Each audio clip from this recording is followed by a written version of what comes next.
Hey Sobat Otomotif, pernah dengar tentang Anadol?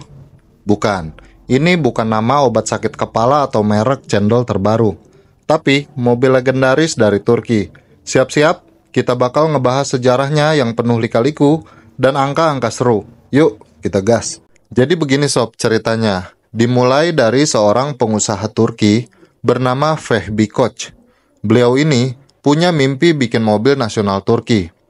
Pada tahun 1928, beliau jadi dealer Ford di Ankara. Setelah Perang Dunia Kedua, beliau kerjasama dengan Fiat buat produksi traktor di Turki.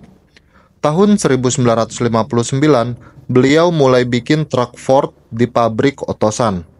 Nah, pada tahun 1966, Otosan mulai produksi mobil penumpang pertama Turki dengan nama Anadol. Mobil ini punya bodi fiberglass dan pakai mesin Ford. Selama 19 tahun produksi, Anadol berhasil bikin sekitar 62.000 unit mobil.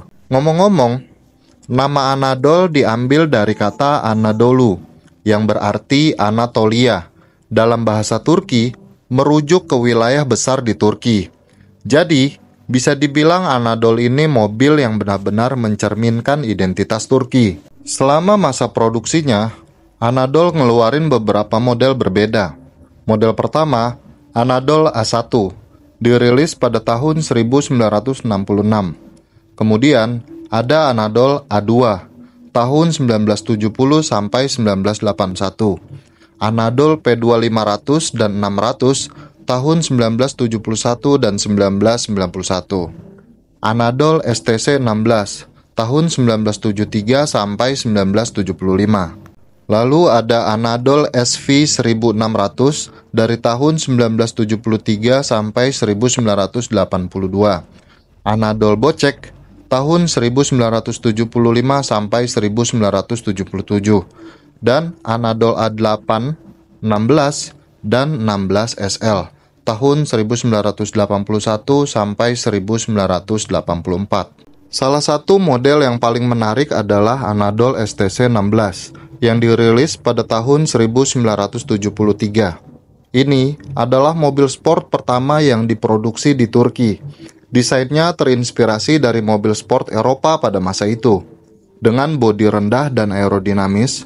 Namun, karena krisis minyak pada tahun 1970-an, produksi STC 16 hanya mencapai sekitar 176 unit, menjadikannya salah satu model Anadol yang paling langka dan dicari oleh kolektor.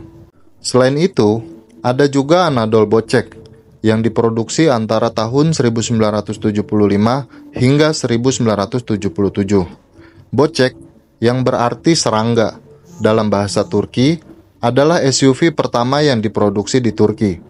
Awalnya, kendaraan ini dikembangkan atas permintaan Angkatan Bersenjata Turki, tetapi kemudian juga tersedia untuk masyarakat umum.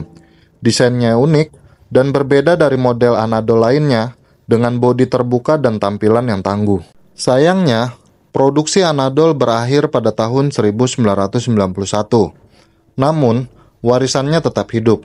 Anadol menjadi simbol penting dalam sejarah otomotif Turki dan menunjukkan bahwa dengan visi dan kerja keras, negara tersebut mampu memproduksi mobil sendiri.